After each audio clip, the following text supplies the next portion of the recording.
तारी।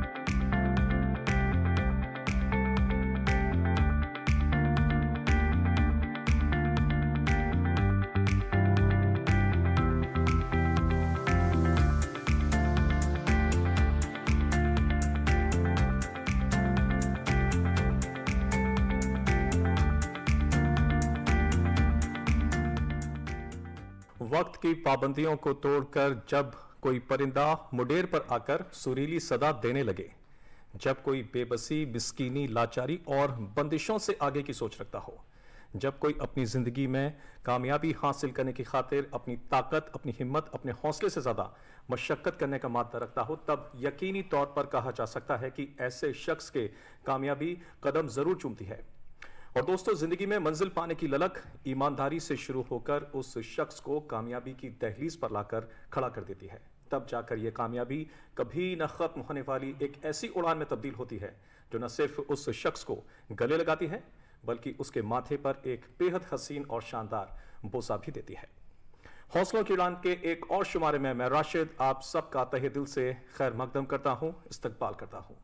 नाजरीन, आज फिर से बात, मुलाकात, एहसासात, जज्बात का एक अजीम सिलसिला एक ऐसी हस्ती के साथ जिसने कुदरत की एक नहीं सुनी, समाज की, माशरे की एक नहीं सुनी, अपने मेहनत, मशक्कत और दम के दम पर भारत का वो सितारा बना कि जिसे दुनिया ने सलाम किया।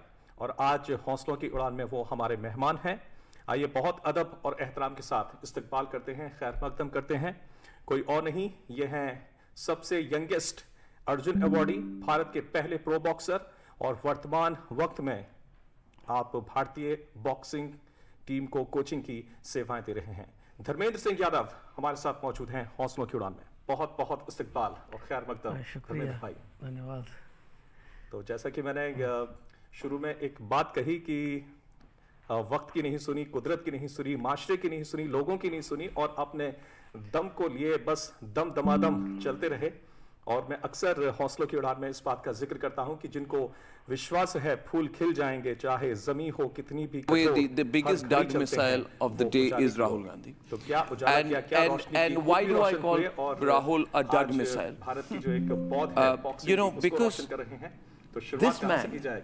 बार्सिलोना से stands on the floor of India's parliament qualification किया आपने ओलंपिक्स के लिए 89 and में, calls वहां से Operation Sindoor a loss, आपका चल रहा है वहां से। which means he's कैसे saying, देखते हैं धर्मेंद्र यादव he's को? claiming that the Indian armed forces lost. And for that alone, for that word alone, for daring to say that India, and which means the Modi government did not have the will to attack Pakistan, I think he should put together all his brain capacities, whatever little is there of it, or whatever his political acumen is.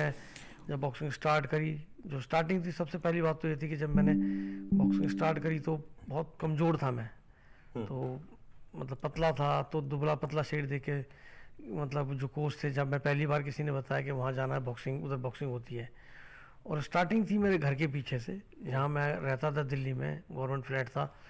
तो father को मिला था, लेकिन father expire हो गए थे 82 में, और उस टाइम मैंने बॉक्सिंग स्टार्ट करी। तो मेरे भाई को जो मकान मिला था तो उसके फ्रेंड जो थे वो वहीं आते थे घर के पीछे, काफ़ी बड़ी जगह थी वो जी।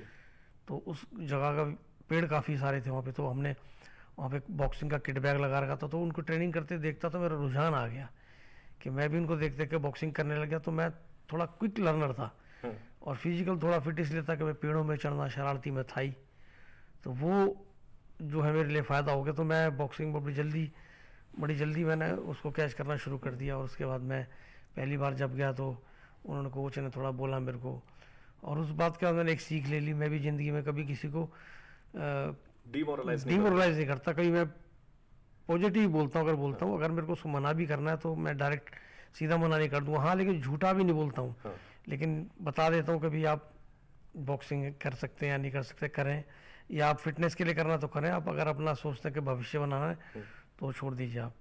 तो मुझे जो है उन्होंने बोल दिया था कि बॉक्सिंग नहीं कर सकता। फिर जिद भी हो गई, फिर मैं हाँ फिर जिद हो गई। फिर 84 में मतलब 83 में मैं गया, अपने सिंह सर थे हमारे, 83 का एंड था। 82 में बॉक्सिंग स्टार्ट करी। 84 में फिर सरदार स्वतंत्र राज सिंह जी हैं, वो द्रोणाचार्य अवार्डी हैं, वो मेरे बेसिक कोच हैं। तो उन्होंने मेरे को पकड़ा, बोला, उन्होंने भी मेरे को मतलब बोला थोड़े दिन बाद, अरे बेटे तू थोड़ा कुछ खाया पिया कर, क्योंकि फिर एक कंपटीशन के लिए मैंने तैयारी करी। तो उस टाइम बॉक्सिंग का इतना वो ज़्यादा नाम भी इतना ज़्यादा मैंने आपके कई सारे जो चाहने वाले हैं दोस्त, आप कहते हैं ना आप यारों के यार हैं, ये भी एक बड़ा किस्सा मशहूर है धर्मेंद्र यादव के बारे में कि बहुत यारी करना बड़ा पसंद करते हैं। तो बहुत सारे इनके जो यार हैं उनसे मैंने चर्चा की कि क्या माजरा है, इतने बड़े बॉक्सर कैसे बने, क्या कहानी है।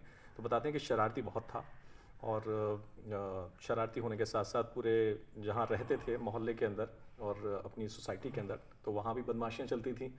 तो वहीं से और फिर कहीं कुछ फाइटें होती थी गली मोहल्ले के अंदर। तो सोचा था कभी कि गली मोहल्ले की फाइट और अंतर्राष्ट्रीय स्तर पर पहुँच जाएगी? हाँ, ये कभी मेरे को कभी भी नहीं लगा ऐसा, क्योंकि मैं लड़ने का कोई ऐसा नहीं था, लेकिन शरारती था। तो कभी किसी दोस्त को मार दिया तो उसने बताना, किसी की कोई बात हुई तो सारे के सारे मेरे पास ही आते थे। और मैं छोटा था देखने में, और अक्सर लोगों को यही गलती होती है, छोटा सा तो है, और वो बात पड़ जाती है उल्टी। फिर ऊपर से बॉक्सिंग सीख गया था, तो मैं सबको मारता। तो वहाँ पे जिस जगह मैं रहता था नेताजी नगर में, तो वहाँ पर खास करके मेरा जो ब्लॉक था, जिस ब्लॉक में रहता था, वहाँ जितने भी 20 क्वार्टर थे उनमें यही था कि भाई ये बड़ा शरारती है, इसके साथ नहीं रहना है। तो उस टाइम की कहावत जो थी, बाद में वो मैंने नहीं, मतलब और खिलाड़ियों ने भी झूठ करा उस कहावत को। बोलते थे भाई खेलोगे कूदोगे तो बनोगे नवाब, और खोगे खराब, और पढ़ोगे लिखोगे तो बनोगे नवाब। लेकिन अब उल्टा हो गया। अब ये 2008 के बाद जब विजेंद्र का मेडल आया, सुशील का मेडल आया, और हमारे जो इंडिविजुअल मेडल आए, बैडमिंटन में, शूटिंग में, सब में मेडल, उसके बाद अब सब कुछ चेंज हो गया। अब लोग खिलाड़ियों के पास दौलत भी है, शोहरत भी है, और मतलब उनका एक मुकाम है जिसको लोग चाहते हैं कि हम भी ऐसा बने। बिल्कुल ठीक फरमा रहे हैं। और ये भी कहना होगा जो आपने कहावत कही कि पहले तक यही कहावत थी कि खेलोगे कूदोगे तो बनोगे खराब, पढ़ोगे लिखोगे तो बनोगे नवाब। लेकिन धर्मेंद्र यादव ने और बहुत सारे एथलीट्स ने अपने आप को अंतर्राष्ट्रीय स्तर पर चमकाकर इस बात को सही साबित किया कि अगर आप खेल कूद में भी जाते हैं तो वक्त बदल चुका है, और वहाँ पर भी आपको शोहरत, इज्जत और दौलत सब कुछ मिलता है। लेकिन कहते हैं ना कि किसी भी सरजमी पर वहाँ पर अगर फूल खिलाने हैं, घास उगानी है, हरियाली आनी है, या कुछ उसका बड़ा मकाम होना है, तो तपते हुए रेगिस्तान पर जो पहली बूंद होती है बारिश की, उसको गिरकर फना होना ही होता है। और धर्मेंद्र यादव उसी कड़ी में, यानी कि इंडियन बॉक्सिंग की जो बुनियाद नीचे से चली आ रही है, उसमें एक बहुत बड़ा नाम है। शुरुआत तकरीबन आप ही के साथ होती है अंतर्राष्ट्रीय स्तर पर। और जैसा मैंने शुरू में भी मेंशन किया था कि पहले प्रो बॉक्सर भी थे, और सबसे यंगेस्ट यानी कि सबसे युवा अर्जुन अवार्ड हासिल करने वाले। तो तपती हुई रेगिस्तान पर पहली बूंद गिरी, और आज एक बहुत बड़ा, आपको फूल कहूं गुलाब का या कमल का, ये मुझे समझ में नहीं आता। खैर आपके किस्से बताएं। बस वही है, ये चलता रहा, और फिर मेरा दिमाग डाइवर्ट हो गया वो खेल की तरफ, बॉक्सिंग की तरफ। फिर मैं जब एक लगन लग गई, फिर दूसरा क्या है कि आर्मी का मेरे को बड़ा वो था कि भाई आर्मी में मतलब फौज का मेरे ऊपर बड़ा एक होता ना, जैसे वही बचपन इम्पैक्ट था बहुत ज़्यादा। तो मैं बड़ा सोचता था उस टाइम पे, और शुरुआत में यही था, मेरा दिमाग में भी यही था कि मैं जाऊँगा। ऐसा भी हुआ भी ऐसा ही। जैसे ही मैं हुआ तो बॉयज़ कंपनी वगैरह चलती, तो मैंने मद्रास ट्रेनिंग ग्रुप में भर्ती के लिए मैंने करा। एक हमारे पुराने अर्जुन अवार्डी बहुत अच्छे कोच भी थे, वो सीसी मछैया भी है, तो उन्होंने बोला इधर ही ज्वाइन करो। फिर सब ने बोल के दिल्ली के लोगों ने कि नहीं तू वहाँ ज्वाइन नहीं करेगा। फिर मैंने CSF में ज्वाइन करा, और 16.5 साल का था मैं, 16 साल 7 महीने का था मैं। एशियन चैम्पियनशिप खेला सीनियर में, और वो होते 19 से ऊपर। लेकिन हमारे प्रेसिडेंट ने मेरे को परमिशन दे दी, और हमारे प्रेसिडेंट थे, उनको पहले पद्मश्री थे हमारे इसमें बॉक्सिंग में, मतलब जैसे प्रेसिडेंट थे वो, और उनका नाम था कैप्टन SP आदाजानिया। वो बॉम्बे से थे, तो उनको बहुत शौक था बॉक्सरों के लिए, बहुत अच्छे थे वो, डायरेक्ट बॉक्सर को मिलते थे। मतलब बॉक्सर के लिए बहुत जो भी उनको गिफ्ट वगैरह मिलती थी, जब हम खेलने आते थे बाहर, तो सारी गिफ्टें सारे बॉक्सर को बांट देते थे, अपने लिए कुछ भी नहीं लेके जाते थे पर्सनली। तो बहुत दिलदार थे और बड़े सज्जन, बड़े अच्छे आदमी थे। उन्होंने वर्ल्ड कप कराया था बॉम्बे में, जहाँ पे मैं सेमीफाइनल तक पहुँचा था, और वहाँ वर्ल्ड चैंपियन को भी मारा था। और फिर वहीं से बॉक्सिंग का थोड़ा सा पहला झटका उस बॉम्बे में बड़ा अच्छा हुआ था, क्योंकि सिर्फ 4 ही वेट कराए थे, लेकिन उससे बड़ा अच्छा हुआ था। उसके बाद फिर बॉक्सिंग का बूम जो हुआ है, वो जब विजेंदर सिंह और ये सब जब मेडल आया, विजेंदर का ओलंपिक मेडल आया बीजिंग ओलंपिक के बाद से बीजिंग ओलंपिक के बाद, हाँ, फिर पैसा आना और स्पॉन्सरशिप आना खिलाड़ियों को, जैसे अब साई की तरफ से NCOE है, ऐसी स्कीम्स वगैरह धीरे धीरे तब बाद में शुरू हुई। हमारे टाइम पे ऐसा कुछ नहीं था, तो हमको अपने लिए करना बड़ा मुश्किल पड़ जाता था। आज की डेट में अगर इंडिया कैंप में है और किसी में जॉब में है और लंबा कैरियर उसका, अगर वो 8-10 साल खेल लिया, तो वो एक मतलब पैसे वाला भी रहता है, इमेज भी अच्छी बन जाती है और अपने आप के लिए सेल्फ इंडिपेंडेंट बंदा बन जाता है वो। यही बात मैंने शुरू में कही थी कुछ शायराना अंदाज में, साहित्यिक रूप से, कि जो पहली बूंद होती है बारिश की, उसे तपते हुए रेगिस्तान पर गिरकर फना होना पड़ता है। मैं आपसे प्रश्न ये करूंगा कि कब आपको लगा कि हाँ मुझे जाकर बॉक्सिंग खेलनी है और नेशनल खेलना है, और कब आपको लगा कि हाँ मुझे ज्वाइनिंग करनी है, या एक दूसरे के पूरक थे ये, कि आपको पैसा भी कमाना था, कोई रास्ता चाहिए था, तो यही रास्ता आपको नजर आ रहा था कि बॉक्सिंग के जरिए मैं आर्मी के अंदर भर्ती हो सकता हूँ? मैं तो एक सिंपल सी सोच थी, क्योंकि मेरी मदर मेरी बड़ी चिंता करती थी। मेरे फादर एक्सपायर हुए थे 82 में, तो मैं छोटा था उस टाइम पे, तो मेरी मदर को सिर्फ मेरी ज़्यादा चिंता रहती थी। मैं उनकी ऐसे ही बॉक्सर बना, वैसे मैं बताऊँ तो मतलब उनका बहुत बड़ा हाथ ये रहा। वैसे ही बोला जाता कि जो माँ है वो सबसे पहले गुरु होती है, माँ का तो खैर जवाब नहीं है। हाँ, तो मदर जो है, जब मैं जाता था बॉक्सिंग करने, पहले तो उन्होंने बहुत मना किया, वो पैर में बांध के सोती थी रस्सी, कई बारी मैं खोला और चुपचाप से चटकनी खोली, क्यों चढ़क बहुत था, ऊपर चढ़ जाता था, पेड़ों में चढ़ता था, तो ये चीज़ मेरे लिए आसान थी, तो मैं घर से भाग जाता था चुपचाप से बॉक्सिंग में। फिर कभी किसी दोस्त को पकड़ा, फिर पहली बार जब मैं शुरू में गया था स्टेडियम, तो मैं बस के पीछे गया था चल के, फिर पूछता रहा ये बस कहाँ जाती है, तब नेशनल स्टेडियम। फिर वहाँ से जब मैं वापस आया तो मैं किसी के साथ आया था, जब मेरे को वहाँ पे कोच साहब थे जिन्होंने बोल दिया था कि भाई तू नहीं कर सकता बॉक्सिंग, फिर मैं करता ही रहा बॉक्सिंग। फिर मेरे को ये लगा कि हाँ मेरे पास जो है ना, मैं शायद बॉक्सिंग में ही अच्छा हूँ। मेरे को लगा मैं सबको मार देता हूँ, अच्छा हूँ, टेक्निकली अच्छा था मैं, जी जी जी, बस मेरे में जान की कमी थी। तो मेरे को मेरे कोच जो है सरदार स्वतंत्र राज सिंह सर, उन्होंने बोला कि बेटा तू कुछ खाया पिया कर, समझे। मैं कहा ठीक है सर। 82 से और जाके 85 में मैंने अपना वेट किया, तब 28 किलो कुछ हुआ, और जब पहला कंपटीशन पार्टिसिपेट करने के लिए गया तो उसमें मेरा वेट अंडर वेट हो गया। तो मैं लंगोट के अंदर 2 बट्टे रख के ले गया, वो गिर गए, तो उन्होंने वहाँ से निकाल दिया मुझे। और क्योंकि उस टाइम पे रूल था कि आपको लंगोट और ये जो किलो पहना उससे निकाला। अब उस टाइम तो मैं 2 किलो कम था मेरा वेट, लेकिन निकल गया। वो छोटा था, पतला था बहुत, तो उन्होंने बाहर निकाल दिया और अंडर वेट से मैं बाहर आ गया। फिर मार्च के बाद फिर उसी साल में 85 में ही नवंबर में नेशनल थी सब जूनियर, पहली बार first sub junior national start थी। तो उन्होंने बोला अब तो वजन बढ़ा, तो उतने 7-8 महीने में मैंने अपना वजन बढ़ाया और वहाँ खेला। तो फिर वहाँ मेरा ब्रॉन्ज मेडल था। लेकिन उसके बाद मैंने जो नज़र में थे, जो मेरी आगे नज़र में कि भाई ये लोग हैं, इनसे मेरे को अच्छा बनना। तो मेहनत सभी करते हैं, लेकिन वो कहता है दिल लग के मेहनत करना। फिर मेरे दिमाग में ये हो गया अगर इनको मारना है तो, और वैसे भी फौज के बॉक्सर बहुत आते थे, तो उनकी बातें सुनता था कोचेस की, तो दिमाग में मेरे ये हो गया कि नो पेन नो गेन। और बोलते थे बकरे की माँ कब तक खैर मनाएगी, जैसे किसी को बोलना हाँ बेटा जब तक मेहनत नहीं करोगे तब तक आप कुछ नहीं करोगे। अच्छा, रफ अंदाज की बात हो रही है कि अक्सर ये कहा जाता है कि स्पोर्ट्स फील्ड में, और मोटिवेशनल एक कोट है कि नो पेन नो गेन, लेकिन इनके टाइम पर कहा जाता था कि बकरी की अम्मा कब तक खैर मनाएगी। तो आपको मेहनत तो करनी ही पड़ेगी, ये बात थी उसकी। हाँ, ये फौज का एक वो है, क्योंकि फौजी ज़्यादातर बॉक्सर जो है आर्मी से रहे हैं, सर्विसेज से ज़्यादा रहे हैं, रेलवे से भी रहे हैं, लेकिन ज़्यादा जो उसमें डोमिनेशन रही है वो आर्मी के बॉक्सरों की रही है, और ज़्यादा अर्जुन अवार्डी भी वहीं के हैं, और ज़्यादा अच्छा उनका मुकाम उन्होंने हासिल किया है। लेकिन वो बातें जो बोलते थे ना, वो बातें प्रैक्टिकल में भी थी, ठीक, इसीलिए वो बातें मेरे दिमाग में लगती थी, और उन्हीं बातों को लेके मैं चलता रहा। मैंने कहा मेहनत तो करनी है, और करता रहा। सर्विसेज के बॉक्सरों से तैयारी भी करता था, उन्हीं के साथ रहना, उठना बैठना जैसा रहोगे तो वैसे ही बन जाता आदमी।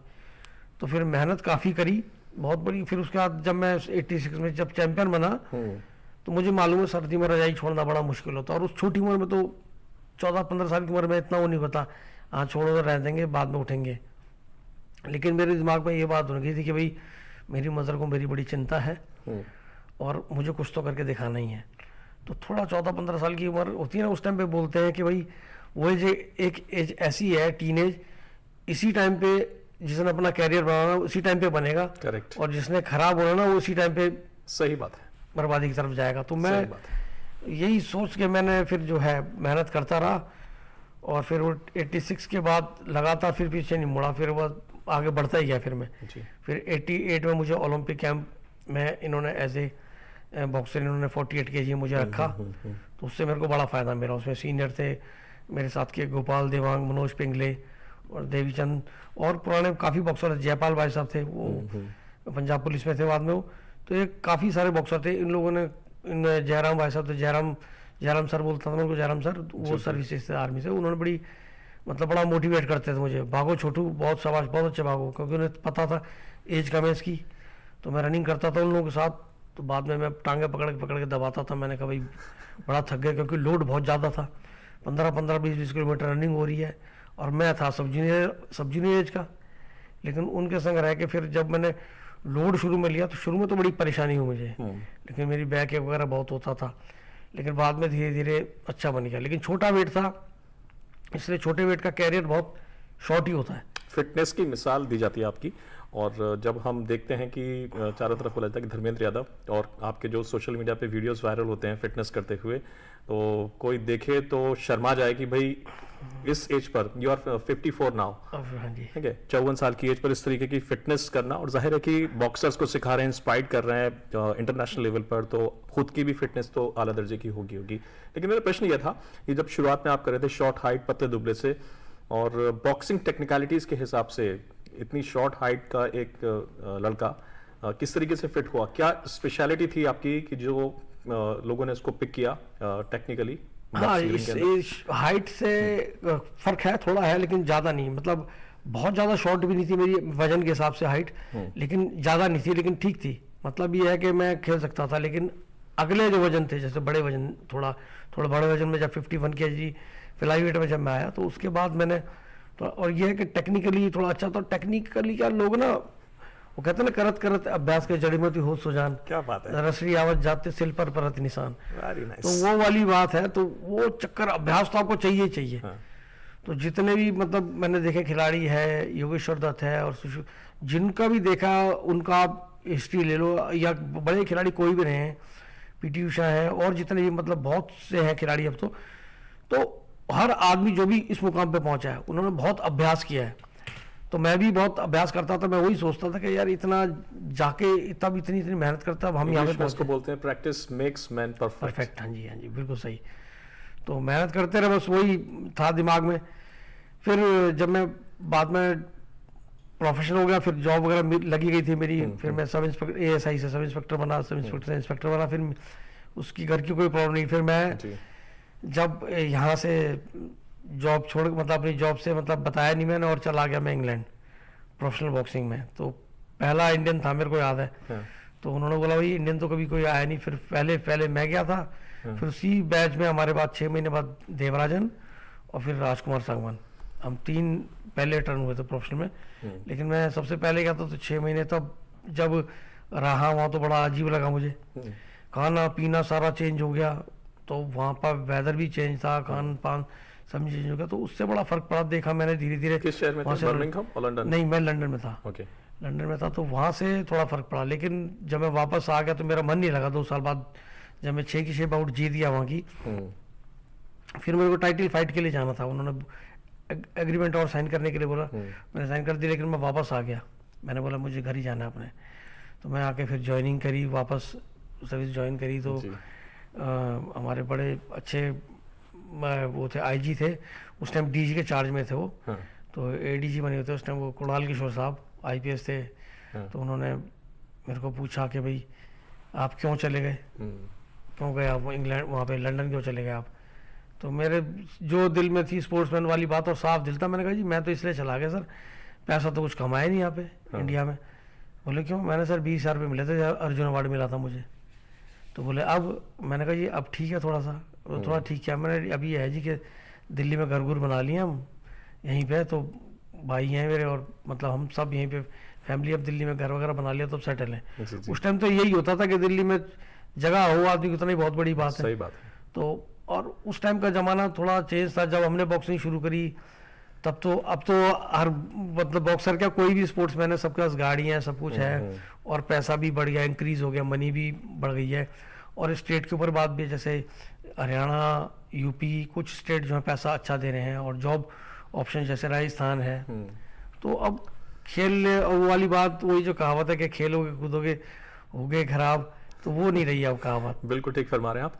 और ये बता दूं कि जो प्रो बॉक्सिंग की धर्मेंद्र यादव ने जिक्र किया है, प्रोफेशनल बॉक्सिंग, ये हटकर होती है। एक होती है कि आप ओलंपिक्स के लिए क्वालिफाई करते हैं, अपने देश का प्रतिनिधित्व करते हैं, वो एक रास्ता है, और एक है प्रोफेशनल बॉक्सिंग का, जिसमें आपने नाम सुना होगा मोहम्मद अली, उसके बाद इवेंटर हॉलीफील्ड, मैनी पैक्याओ, ये बड़े बड़े नाम हैं जो प्रोफेशनल बॉक्सिंग के अंदर जाते हैं। और भारत की ओर से भी बहुत सारे बॉक्सर्स, जब ये बीजिंग ओलंपिक के बाद से एक झड़ी लगना शुरू हुई, भारत में मेडल्स आना शुरू हुए, विजेंदर ने भी प्रो बॉक्सिंग खेली और अखिल कुमार ने भी खेली, मनोज कुमार ने भी खेली, और अब एक ट्रेंड सा बन गया। और अब फिलहाल में एक निशांत हैं जो कि जा चुके हैं अमेरिका। हाँ, निशांत है, वो अभी वो क्वार्टर फाइनल तक पहुंचे थे। और मैं तो अभी भी यही मानता हूँ कि क्योंकि बॉक्सिंग में बहुत कंट्रोवर्सी, मैं तो अभी आज भी यही मानता हूँ कि निशांत जीता हुआ था वाली बाउट। तो निशांत का जो है बहुत अच्छा कैरियर है। निशांत बहुत अच्छा, बहुत टेक्निकली बहुत अच्छा है और पावरफुल भी है। वो देखने में उसकी बॉडी स्किनी है, बड़ा स्लिम सा, लेकिन लंबा है, लेकिन उसके पंच में बहुत पावर है। तो क्योंकि मैंने पैड कराया, मुझे पता है, तो मेरी कोनी ये काफ़ी बाहर आ गई थी यहाँ से। अच्छा। हाँ, तो बहुत पंच लगा, वो कह रहे तो भाई आपकी ब्रेक हो गई। मैंने कहा अच्छा ही, तो थोड़ा दिखाया था, बाद में एक्सरे कराया था, तो बहुत पावरफुल है पंच। और दूसरा क्या, एज ए टेक्निकली बहुत अच्छा बॉक्सर है वो। तो उसका है कि 27 तक वो उसने साइन कर रहा हुआ है, साइन करा हुआ है यूएसए में। तो अभी वो 5-6 बाउटें जो है जीत चुका है। बाकी हम आई होप कि वही वापस आए और ओलंपिक के लिए पार्टिसिपेट करे। कोई लिखित में ऐसा नहीं है, उसने कांटेक्ट कर रखा है, उसके बाद ही वापस आने के लिए। वापस आने के लिए कोई कांटेक्ट नहीं, क्योंकि मैक्सिमम बॉक्सर जो पहले जैसे हम थे, तो हम प्रोफेशनल खेले थे, तो उसके बाद ही मैं कोच बना। जी जी। क्योंकि मैं प्रोफेशनल खेल लिया, उसके बाद मेरे को बैन लग गया, मैं खेल नहीं सकता। मुझे पता लगा, फिर मैंने आईबा से एक लेटर मंगाया। हमारे एक नरोत्तम सिंह रावत जी थे, और दिल्ली बॉक्सिंग एसोसिएशन के सेक्रेटरी थे, उन्होंने मंगाया था वो आईबा से लिख के।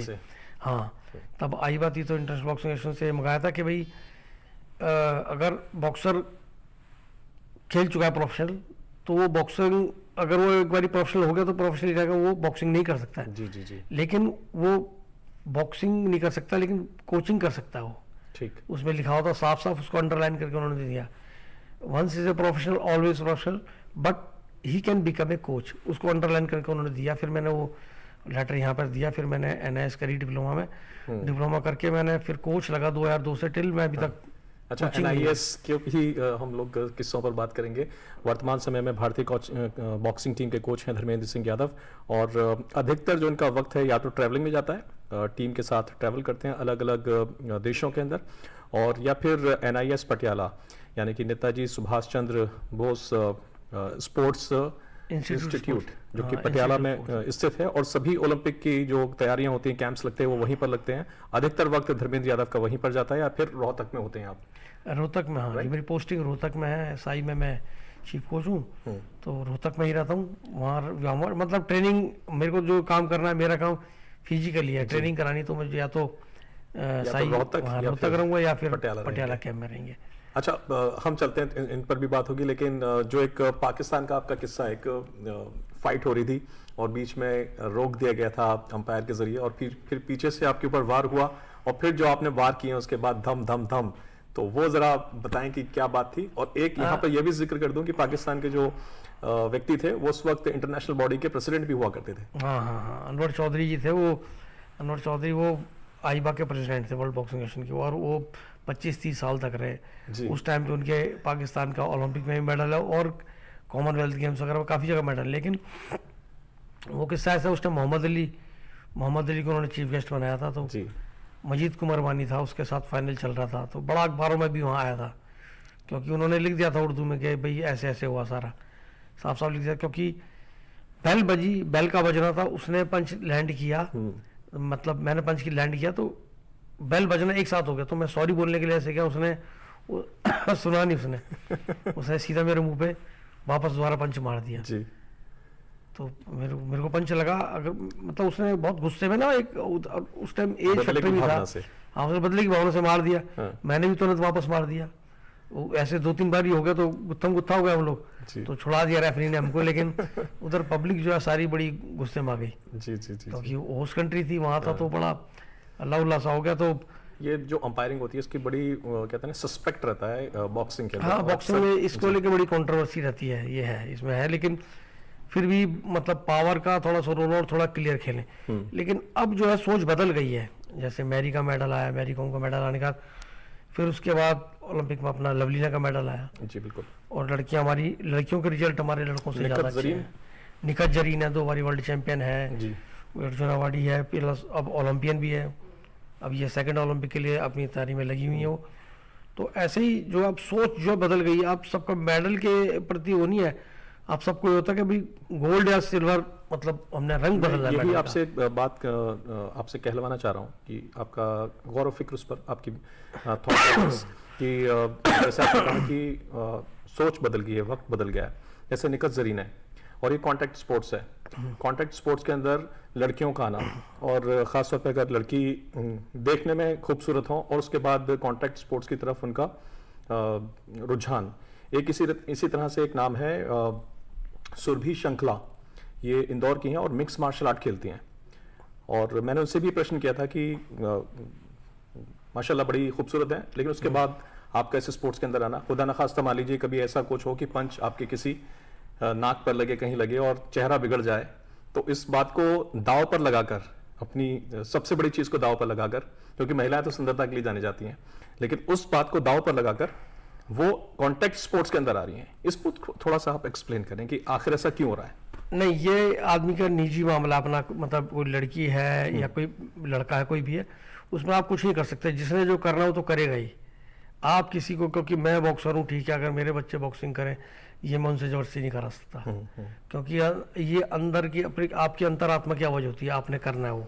तो वो खूबसूरती वो है, वो बात सही है, वो खूबसूरत कोई, क्योंकि मैं भी जैसे अपने बेटे को बॉक्सिंग करा रही, तो इसको कहाँ बॉक्सिंग करा, इतने खूबसूरत चेहरे पे हो जाएगा, तो मैंने नहीं। लेकिन उसका मन में है, जब तक वो थोड़ा अपना कर रहा है, जैसे कर रहा है, बॉक्सिंग कर रहा है, लेकिन मैंने उसको कोई प्रेशराइज नहीं किया। लेकिन अब वो उतना अच्छा बॉक्सर नहीं है, मतलब उतना बड़ा अभी तक उसने ऐसा कुछ किया नहीं कोई बॉक्सिंग। तो ये है कि जरूरी नहीं कि बाप वो बनेगा तो बच्चा भी वो बनेगा, नहीं, ऐसा कुछ नहीं होता। लेकिन और ये बात भी है कि आपको कोई बोलता कि कितनी भी इंजरी हो जाएगी, कुछ हो जाएगी। अब हमारा विजेंदर है, विजेंदर खूबसूरत है, तीखी नाक है, हाँ, लेकिन वो फेस पे थोड़ा ध्यान रखता था। एक बार उसके पंच लगा तो उसने उसके यहाँ पे हल्का सा कट सा आया, क्योंकि वो थोड़ी पंच लगने के थोड़ी देर बाद आता है, जो ब्लड आता है ना, थोड़ी देर बाद आता है, लग गया, थोड़ा स्वेलिंग हुई, तो बाद में उसका कटाया, तो बाउट उसकी रोक दी, तो थोड़ा केयर करता था वो। हर आदमी केयर करेगा। मेरी भी आप देखो, नाक वगैरह ऐसे पिचक जाती, तो पिचकी नहीं है नाक मेरी, टूटी नहीं। लेकिन अगर मैं किसी को बताऊंगा गौर से तो पता लग जाएगा, यहाँ से मेरी नाक जो हल्की सी टेढ़ी है। करेक्ट, क्योंकि वो पंच लगा पंचेस की वजह से। हाँ, लेकिन ऐसा कुछ नहीं। अगर आप अच्छा से, आप अच्छे खिलाड़ी, डिफेंसिव अच्छा खेलते हैं, और लेकिन फिर भी कुछ भी है बॉक्सिंग में, थोड़ी इंजरी तो जरूर होती हैं। क्योंकि मेरे भी यहाँ पे 3 बार स्टिच इधर है, 3 बार स्टिच इधर है, तो काफ़ी है। देखो बाल भी आप यहाँ से कम हो गए मेरे, तो स्टिच इतने लग गए, लेकिन वो अलग चीज़ है। लेकिन अगर आप किसी को बोलो कि नहीं करनी बॉक्सिंग, और उसका मन है, तो आप उसको रोक नहीं सकते। और अगर उसने किसी ने नहीं करनी, और आप उसको कितना भी जी तोड़ के मेहनत कर लो कि नहीं तेरे को मैं ये दूंगा, यह बॉक्सिंग कर बेटा, तेरा इसमें कैरियर है, कुछ वो नहीं करेगा। जिद है तो जिद है जी। हाँ, जिद है तो जिद है। अदरवाइज अंदर जो उसके जो अंदर है, लेकिन कुछ किस्से ऐसे होते हैं, जैसे जिद वाली बात। फिर जैसे मेरे को बोला कि भाई तू बॉक्सिंग नहीं करता, तो वो बात मेरे को बड़ी अजीब से लग गई कि मैंने बॉक्सिंग नहीं कर सकता, क्यों नहीं कर सकता। फिर मैंने जब मैं बॉक्सिंग जब करने लगा सिंह सर के पास, SR सिंह सर के पास गया, फिर मैं कंटिन्यू लग गया मेहनत में। फिर वो भी बड़ी अच्छी बातें बताते थे कि बेटे कंटिन्यू आना पड़ता है, एक बारी में आप आ गए, कई बारी में छुट्टी मार जाता था ना, जा रहा हूँ ट्रेनिंग में, थक गए, बहुत ज़्यादा टायर्ड हो गए, हाँ आज नहीं जाते, अभी यहाँ कर लेते हैं, अब यहाँ चले आते हैं। तो ये एक साधना है एक तरीके से, मतलब बॉक्सिंग, रेसलिंग, बॉडी कॉन्टैक्ट जो भी गेम है, इनमें मेहनत बहुत है। और जिंदगी में आप कुछ भी करते हैं जो अलग हटके करते हैं, या कुछ कोई आर्टिस्टिक है, या कुछ खेल के मैदान पर है, या साहित्यिक लेखन में है, यानी कि एक परंपरागत जो प्रोफेशन होता है उससे हटकर आप कुछ स्पेशल करने की कोशिश करते हैं, तो वो एक साधना होती ही है। और साधना इतनी जबरदस्त रही कि इस साधना ने आपको पूरा, कहते हैं ना कि पूरा राउंड द वर्ल्ड कर दिया, पूरा विश्व आप घूम लिए। और एक शेर भी है कि सैर कर दुनिया की गाफिल जिंदगानी फिर कहाँ, सैर कर दुनिया की गाफिल जिंदगानी फिर कहाँ, जिंदगानी कर रही तो नौजवानी फिर कहाँ। तो नौजवानी भी आपने देखी, जिंदगानी भी देखी, इतने कंट्रीज देखी। और ये बताएं कि सबसे बेहतर कंट्री आपको कौन सी लगी इस दरमियान घूमते हुए, और क्या वहाँ के बेहतरीन किस्सा है कोई? नहीं, अब ऐसा तो क्या बताऊं, मतलब कोई लम्हा दिल के करीब होगा, कोई कंट्री दिल के करीब होगी?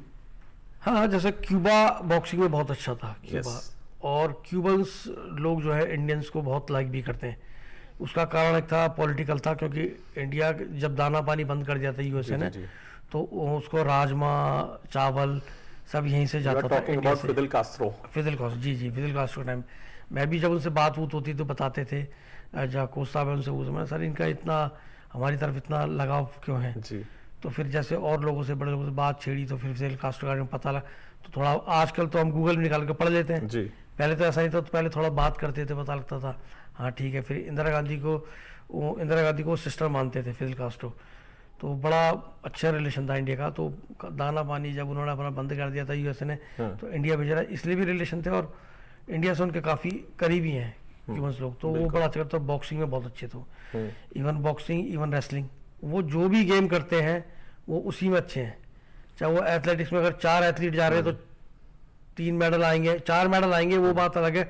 गोल्ड सिल्वर ब्रॉन्ज मेडल का रंग क्या होगा, लेकिन वो मेडल लाते मशहूर हैं क्यूबा के बॉक्सर्स, ऐसे कहा जाए ना, क्यूबा के बॉक्सर्स। इसके अलावा ये भी इवन रेसलिंग में बहुत अच्छा उनका रिकॉर्ड है। लोपेज है 5 बारी ओलंपिक चैंपियन है जी। और जिस गेम में भी उन्होंने मतलब हाथ रखा, जो भी गेम खेलते हैं, बेसबॉल उनका बहुत अच्छा है, वॉलीबॉल उनकी बहुत अच्छी है, एथलेटिक्स में जो है हाई जंप का उनका रिकॉर्ड है, हाई जंप में उनका रिकॉर्ड होल्डर वहीं क्यूबा से ही है। तो वो कंट्री थी। बाकी अदरवाइज तो कंट्री आई जैसे यूरोप है, ये वेस्टर्न साइड में छोटी छोटी कंट्री है क्यूबा। और उसमें उसको ये भी कहा जाता है कि चीनी का कटोरा क्यों कहा जाता है? बहुत वहाँ पे बहुत होता है, गन्ने की खेती बहुत होती है। और एक हिंदुस्तान हुआ, हिंदुस्तान के बाद मॉरिशस और फिर क्यूबा, ये टॉप कंट्रीज हैं जो गन्ने की खेती करती हैं, और वहां से सबसे अधिक चीनी का उत्पादन होता है। लेकिन साथ ही साथ बॉक्सर्स का भी उत्पादन सबसे ज्यादा होता है, और खिलाड़ियों का उत्पादन बहुत जबरदस्त होता है, इसलिए आपको बिल्कुल पसंद है? नहीं, बिल्कुल नहीं पसंद, मतलब क्या, थोड़ा वो लोग हमको पसंद करते थे और अच्छे लोग थे, और बॉक्सिंग अच्छी थी, और बड़ा प्यार लगा उनका, अच्छा था। क्यूबा विजिट किया मैंने 3 बार ही गया हूँ। 3.5 महीने तो 3 महीने हम ओलंपिक से पहले ट्रेनिंग कर रहे थे, और 2 बारी मैं गया हूँ 90 में, 1 बारी गए थे 1.5 महीने के लिए, कंपटीशन और प्लस ट्रेनिंग होती थी। और प्लस दूर अब क्यूबा, और क्यूबा भी बॉक्सिंग में थोड़ा डाउन है। उज्बेकिस्तान इस टाइम पे वर्ल्ड वाइड अभी अच्छा है, उज्बेक कजाक अभी एशिया डोमिनेट कर रहा है वर्ल्ड में, जो है टोटल बॉक्सिंग में ज़्यादा डोमिनेट जो है एशिया ही कर रहा है। ये जो कंट्रीज के आपने नाम लिए, उज्बेकिस्तान, फिर उसके पास कजाकिस्तान, फिर थोड़ा सा नीचे आया तो अफगानिस्तान। मैं जा रहा हूँ, फिजिकल जो एक स्ट्रक्चर होता है यहाँ के इंसानों का, वो हेल्प आउट करता है कॉन्टैक्ट स्पोर्ट्स के अंदर, फिटनेस लेवल या उनके जो एल्टीट्यूड है ज्योग्राफिकल, हाई एल्टीट्यूड की वजह से उनको बहुत फर्क है, बहुत अंतर है थोड़ा।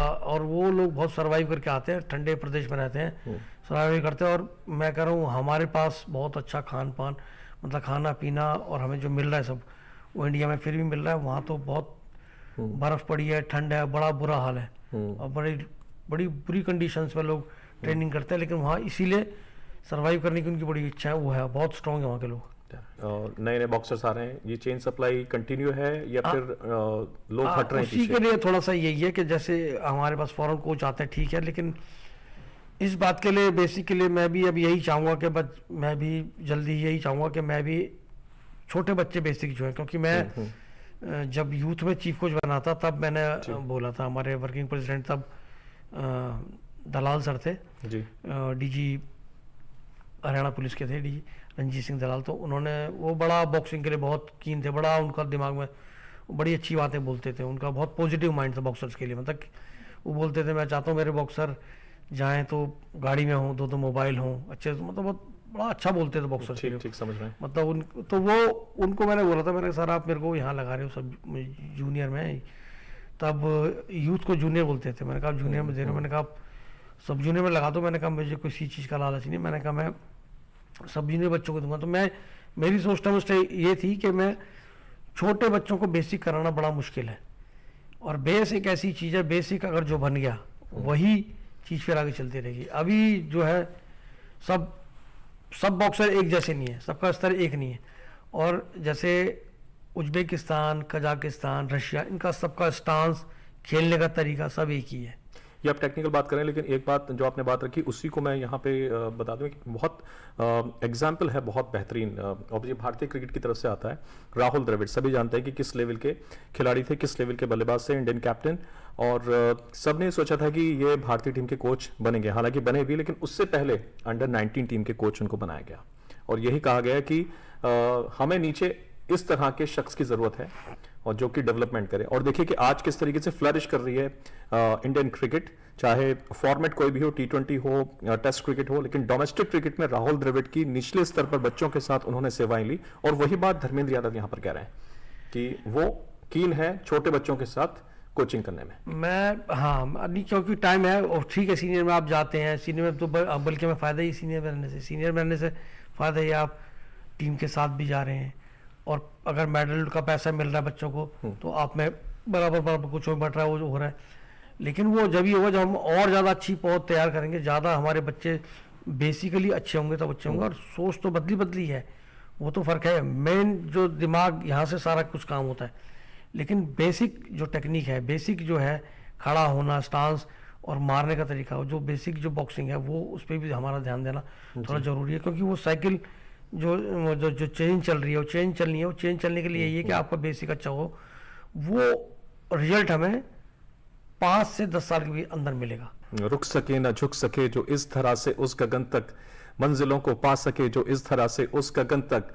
गांव क्या ये शहर क्या है, ये देश की पहचान है, ये हौसलों की उड़ान है। और ये धर्मेंद्र यादव के हौसलों की उड़ान है जो यहां तक पहुंची है। अब यहां से धर्मेंद्र यादव के फ्यूचर प्लान्स क्या हैं, उस पर थोड़ी सी आप रोशनी करें। मैं क्योंकि बॉक्सिंग में आया हूँ, मेरे को सब कुछ बॉक्सिंग से ही मिला है। जैसे मेरी दाल रोटी एक तरीके से बॉक्सिंग ही है, उसी से जॉब, सब कुछ सारी चीज़ उसी से मिला है। तो मैं जो कर सकता हूँ, यहाँ से सब कुछ बना हूँ, तो इसी के थ्रू मैं जो कर सकता हूँ मैं बॉक्सिंग के लिए ही करूँगा। और मैं एज ए कोच अभी हूँ, तो मैं एज ए कोच बन के जो काम कर रहा हूँ, तो आगे भी मैं अपना जो देना चाहूँगा, या चाहे कहीं पे भी जाऊँ, मैं किसी स्टेडियम में रहूँ, कहीं पे पोस्टेड रहूँ, या मैं किसी रूरल एरिया में भी रहूँ, किसी रूरल एरिया में जाऊँ, तो मैं आप शायद इशारा कर रहे हैं। मैं बताऊं कि मेरी इनसे गाहे बगाहे बात होती रहती है, बड़ा प्रेम है इनके और मेरे दरमियान भी। कभी बोलते हैं कि राशिद मुझे एक एनर्जी पंप लगाना है, राशिद कभी मुझे ये करना है, राशिद कभी मुझे वो करना है। लेकिन घूम फिर के फिर मैं कहता हूँ धर्मेंद्र भाई क्या हुआ कि यार अभी तो क्यूबा में हूँ, अभी बर्मिंघम में हूँ, फिर बात बॉक्सिंग पे ही आ जाती है घूम फिर कर। और अभी आपने जो इशारों में बात की है, और एक सेंटर खोलना चाह रहे हैं, इनका मन ऐसा है कि एक सेंटर खोलें। इसका जिक्र कर रहे थे किसी रूरल। बिल्कुल, क्योंकि मेरे पास और तो कुछ हुआ नहीं, मेरे पास अपनी घर में मेरे दादा की जगह है, वो लैंड है मेरे पास पड़ी है, वहाँ पे है, वो तो खेतीबाड़ी होती है, वो रोड साइड पे ही है जी। तो वहाँ पर लोग मेरे को काफ़ी बोला भी है लोगों ने काफ़ी कि भाई और कुछ नहीं, कम से कम अपना जो आपने करा वो तो कर जाओ, यहाँ पे आपका नाम रहेगा। मैंने कहा नाम के लिए ऐसा कुछ नहीं करना मुझे, लेकिन ये बात सही है कि मेरे को ये है कि मैंने बॉक्सिंग करी है, तो मैं वहाँ कम से कम एक बॉक्सिंग का सेंटर अपने वहाँ शुरू करा दूं। देखिए नाम की चर्चा हुई तो मैं एक इनका जो सम्मान था, यश भारती सम्मान, भी उत्तर प्रदेश का सर्वश्रेष्ठ नागरिक सम्मान है, और आपको मुख्यमंत्री के जरिए उस सम्मान से भी नवाजा गया। ये भी एक इनकी कहते हैं ना कि किटी में एक क्या होते हैं, तारे होते हैं, उसमें एक तारा ये भी लगा हुआ है आपके माथे पर। हाँ जी। तो अभी यही है कि बस कोचिंग करने का ही है मेरे को। कोचिंग अभी हूँ मैं इस कोचिंग में, तो मैं सोच रहा हूँ अभी जो कुछ बॉडी में थोड़ी जितनी जान पड़ी है वो थोड़ी और इस्तेमाल हो जाए, क्योंकि मेरी मदर बोलती थी कि जब तक ये शरीर चल रहा तब तक चलाना चाहिए। तो वही है, इसीलिए मैं एक्स्ट्रा थोड़ी एफर्ट करने की कोशिश करता हूँ, मेहनत करने की, ताकि फिट रहूँ। तो एक बात बोलते हैं जब डिप्लोमा वगैरह करते हैं, तो demonstration should be clear by coach. Demonstration आप ऐसी दो कि आपको बोलने की जरूरत ही ना पड़े, बच्चा एकदम समझ जाए। तो इसलिए मैं सोचता हूँ कि इसीलिए मैं, और बच्चे भी जब मेरे को बोलते हैं कि जो पुराने बॉक्सर कई मिलते हैं तो बोलते हैं कि सर आपको देख के हमें बड़ा अच्छा लगता है, हमें भी एनर्जी मिलती है और हम उससे बहुत कुछ सीखते हैं, हमें उससे मोटिवेट होते हैं। तो वो चीज़ मेरे को अच्छे लगते हैं, इसीलिए मैं फिटनेस में कुछ ना कुछ करता रहता हूँ और मतलब जो आगे बढ़ सके और फिट रहे उनके लिए हमेशा मैं भी सपोर्ट करता हूँ पूरा। बिल्कुल। आखिरी हम लम्हे में हैं अपने शो के। यंग जनरेशन के लिए, खासकर यंग बॉक्सर्स के लिए भी, यूथ के लिए भी, इस देश के लिए भी आपका कोई पैगाम, कोई मैसेज कैसे देखते हैं, क्या कहना चाहेंगे धर्मेंद्र यादव इस मंच से? मैं कुछ नहीं, आपने एक बात बोली थी ना, सारे मतलब देश विदेश सब जगह गया मैं खूब, हाँ जी जी, कई जगह रुका भी हुआ, लेकिन कुल मिला के फिर मैं वापस भी आ गया, सब कुछ रहा। अभी भी कभी जाता हूँ तो एक तो ये बोल लूँगा सारे जहाँ से अच्छा हिंदुस्तान हमारा, हम बुलबुल हैं इसकी, ये गुलसिता हमारा। बिल्कुल। और दूसरा ये कि नए बच्चों के लिए यही है कि भाई बड़ा सिंपल सा, ज़्यादा बड़ी बात नहीं बोलनी है, नो पेन नो गेन, बगैर तकलीफ कुछ हासिल नहीं है जी। मेहनत का कोई अंत नहीं है, और मेहनत जो है कहते हैं ना, अगर वो आप कोई ज़्यादा मेहनत कर रहा है, बहुत मेहनती है और तगड़ा है, उसको हराना है तो आपको उससे ज़्यादा मेहनत करनी पड़ेगी। नो पेन नो गेन, आपको मेहनत करनी पड़ेगी, गिरेंगे उठेंगे। और वो कहते हैं ना कि गिरते हैं शहसवार ही मैदान जंग में, वो तिल्फ क्या गिरेंगे जो घुटनों के बल चलते हैं।